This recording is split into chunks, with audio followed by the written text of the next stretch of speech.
एक पल के लिए सोचिए, आप एक ऐसी जगह पर खड़े हैं जहां की दीवारों पर 30,000 साल पहले किसी इंसान ने अपना हाथ रखा था। उसने उस हाथ के चारों तरफ रंग फूंका और एक छाप छोड़ दी। वो इंसान आज नहीं है। उसकी हड्डियां, उसके औजार, उसकी भाषा सब मिट गए, लेकिन वो हाथ की छाप आज भी वैसी की वैसी है। ये जगह है मध्य प्रदेश के रायसेन जिले में। नाम है भीमबेटका। और आज हम सिर्फ एक आर्कियोलॉजिकल साइट पर नहीं जा रहे हैं, बल्कि हम उस इंसान से मिलने जा रहे हैं जिसने सबसे पहले कुछ कहने की कोशिश की थी।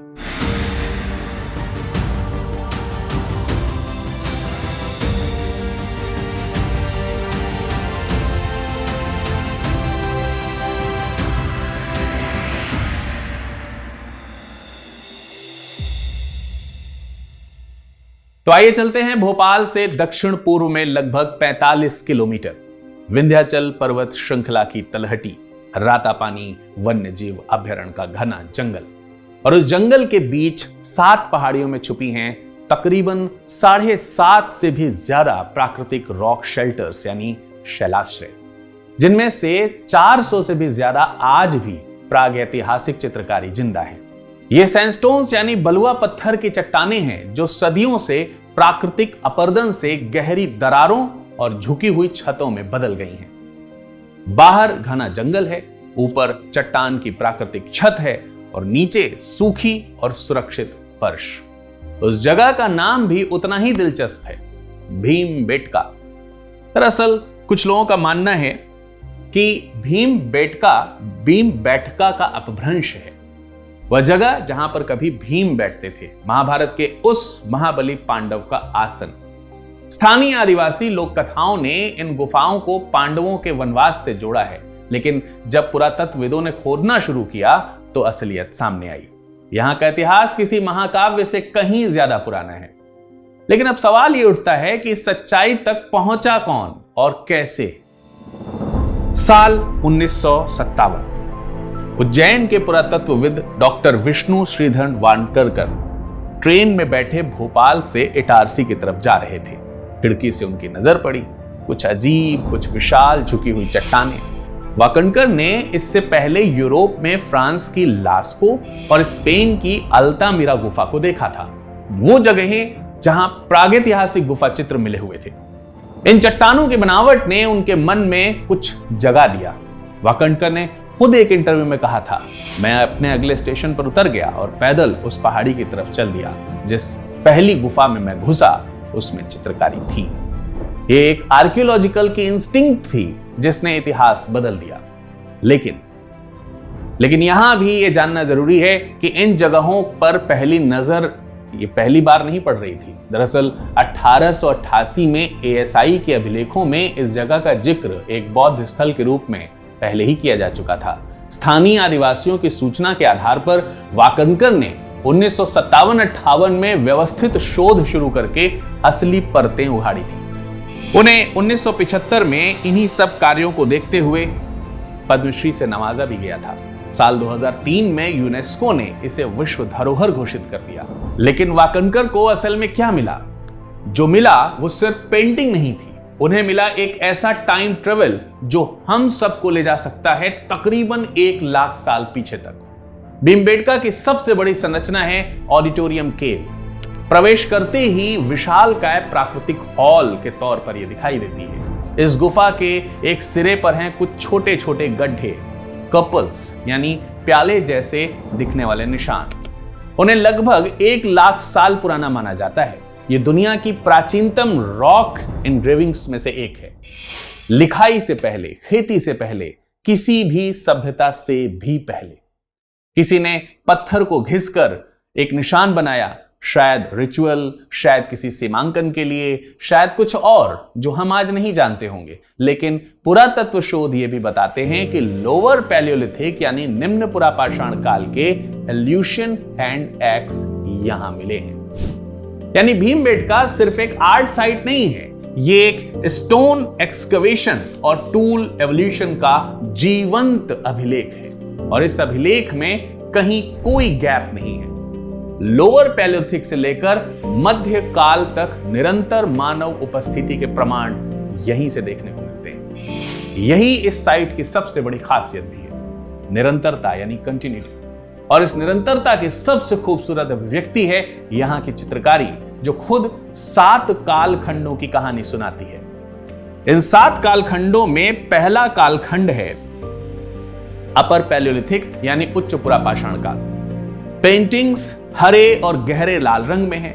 विषय हैं विशालकाय जानवर, बाइसन, हाथी, गैंडा, शेर और उनके बगल में स्टिक जैसी मानव की आकृति। इंसान छोटा और जानवर बड़ा, यानी एक तरीके से जैसे पावर रिलेशन दिखाने की बात की गई हो। फिर आता है दूसरा कालखंड मेसोलिथिक यानी मध्य पाषाण काल का।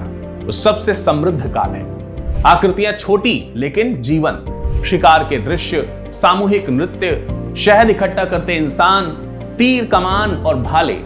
यानी इस समय शायद समाज बनने लगा था, क्योंकि अब व्यक्ति नहीं बल्कि समूह के चित्र चित्रित हो रहे थे।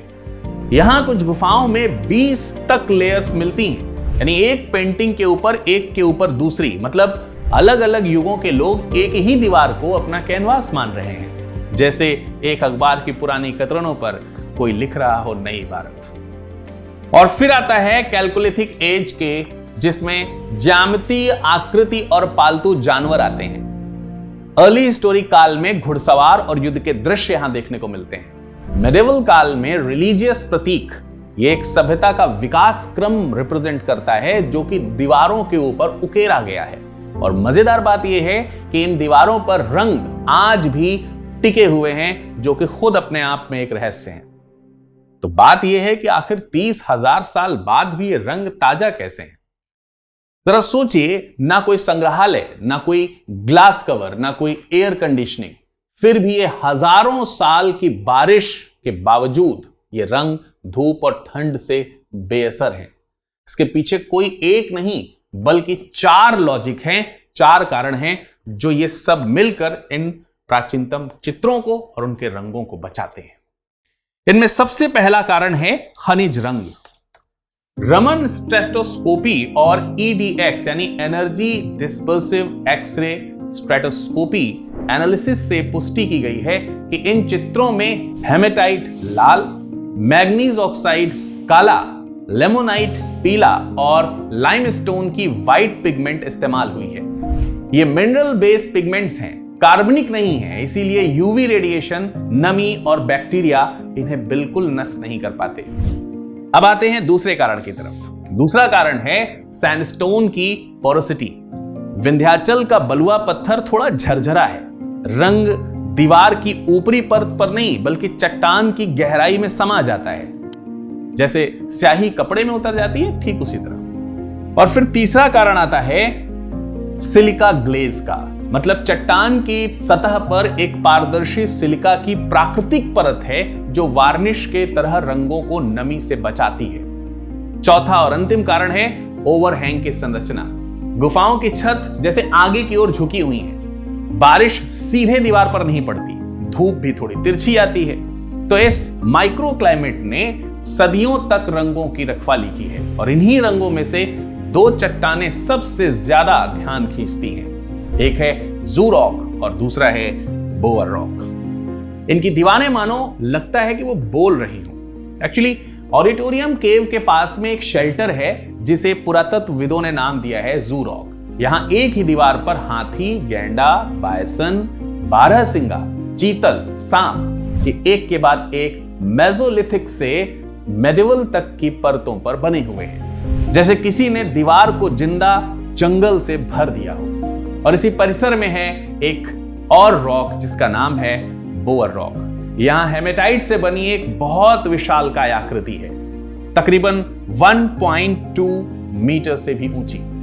पुरातत्वविद मानते हैं कि आकृति थोड़ी मिथकीय है, 12 बैल और हाथी के सम्मिश्रण के रूप में है। यानी उस आदिम मानव के पास न सिर्फ ऑब्जर्वेशन था बल्कि उसके पास था इमेजिनेशन भी। इमेजिनेशन, ये कला और ये भीमबेटका, क्या ये भारत के लिए अकेले की बात है? बिल्कुल नहीं। दुनिया भर के प्री हिस्टोरिक साइट से इसकी तुलना करें तो एक और भी बड़ी तस्वीर सामने आती है। दरअसल भारत विश्व में इस तरह की आदिम मानव साइट्स के मामले में बिल्कुल भी अकेला नहीं है। फ्रांस का लास्को लगभग 17,000 ईयर पुराना है और स्पेन का अल्तामिरा लगभग 14,000 से 36,000 ईयर पुराना है। ऑस्ट्रेलिया का काकाडू नेशनल पार्क और अफ्रीका के कालाहारी रेगिस्तान की बुशमैन पेंटिंग्स, इन सब से भीमबेटका की चित्रकारी में एक सिमिलैरिटी देखने को मिलती है। शिकार के दृश्य, हाथ की छाप, जानवरों की आकृतियां, एक ही भाषा, अलग अलग महाद्वीपों पर। विशेषज्ञ इसे प्रीहिस्टोरिक आर्ट में एक ग्लोबल शेयर्ड कॉन्शियसनेस यानी वैश्विक साझा चेतना मानते हैं। मतलब अलग अलग जगह पर एक जैसा इंसान। और भीमबेटका की पेंटिंग कम से कम 30,000 साल पुरानी है। कुछ लोग तो इसको तकरीबन 40,000 साल पुराना भी मानते हैं। यानी ये भारत की सबसे पुरानी रॉक आर्ट है और दुनिया की प्राचीनतम कला परंपराओं में से एक। लेकिन यूपीएससी की दृष्टि से देखें तो भीमबेटका का महत्व यहां तक सीमित नहीं है, ये उससे कहीं भी ज्यादा बड़ा है। ये जो बड़ापन है इसकी परतों में छुपा हुआ है। अब इसको ऐसे समझिए कि 9 जुलाई सन 2003 को यूनेस्को ने भीमबेटका को विश्व धरोहर घोषित किया और इसके लिए क्राइटेरिया 3 और 4 के इस्तेमाल किया गया। क्राइटेरिया 3 का मतलब है कि यह मानव सभ्यता के एक अद्वितीय सांस्कृतिक परंपरा का एक असाधारण साक्ष्य है। क्राइटेरिया 4 का अर्थ है कि उस तरह के मानव विकास का प्रतिनिधित्व करता है जो पर्यावरणीय दबाव में कमजोर हो रहा है। यानी यूनेस्को की नजर में ये सिर्फ पुरानी पेंटिंग्स नहीं है, ये मानव सभ्यता की साझा स्मृति है। लेकिन आज के समय में संरक्षण की दृष्टि से इसके लिए 3 गंभीर चुनौतियां भी हैं। पर्यटकों का बढ़ता दबाव, वैंडलिज्म यानी नष्ट होने का भय और जलवायु परिवर्तन में आ रही नमी। हालांकि एएसआई इसकी देखरेख करता है, इसकी जिम्मेदारी लेता है। लेकिन एक और तथ्य भी है जो बहुत कम जगह पर पढ़ने को मिलता है। यूनेस्को के अकॉर्डिंग इस साइट के आसपास तकरीबन 21 गांव की सांस्कृतिक परंपराएं, उनके त्योहार, उनके रंग, उनके प्रतीक आज भी इन्हीं प्राचीनतम चित्रों से मेल खाते हैं। यानी भीमबेटका सिर्फ एक पास्ट की धरोहर नहीं है, ये एक लिविंग हेरिटेज है जो आज भी जीवित है। भीमबेटका उस इंसान की आवाज है जिसके पास भाषा नहीं थी, लिपि नहीं थी, पर कहने को बहुत कुछ था। उसने दीवार पर हाथी बनाया, शिकार उकेरा, हाथ की छाप छोड़ी, जैसे कह रहा हो मैं था, मैंने देखा, मैंने महसूस किया। और आज 30,000 साल बाद हम वहां खड़े होकर उसे सुन सकते हैं। इसलिए भीमबेटका सिर्फ एक यूपीएससी टॉपिक नहीं है, यह हर उस सवाल का जवाब है जो हर इंसान के मन में कभी न कभी उठता है, मैं यहां क्यों हूं और मुझसे पहले कौन था। भीमबेटका की दीवारें बताती हैं कि कोई था और वो ठीक तुम्हारी तरह कुछ कहना चाहता था। तो आज के इस टॉपिक में फिलहाल इतना ही। मुलाकात करेंगे अगले किसी कहानी के साथ दस्तावेज के अगले कार्यक्रम में। आप स्टे ट्यून रहिए हमारे इस एडुटेरिया आईएएस के यूट्यूब चैनल पर और इसे शेयर कीजिए अपने दोस्तों के साथ। धन्यवाद।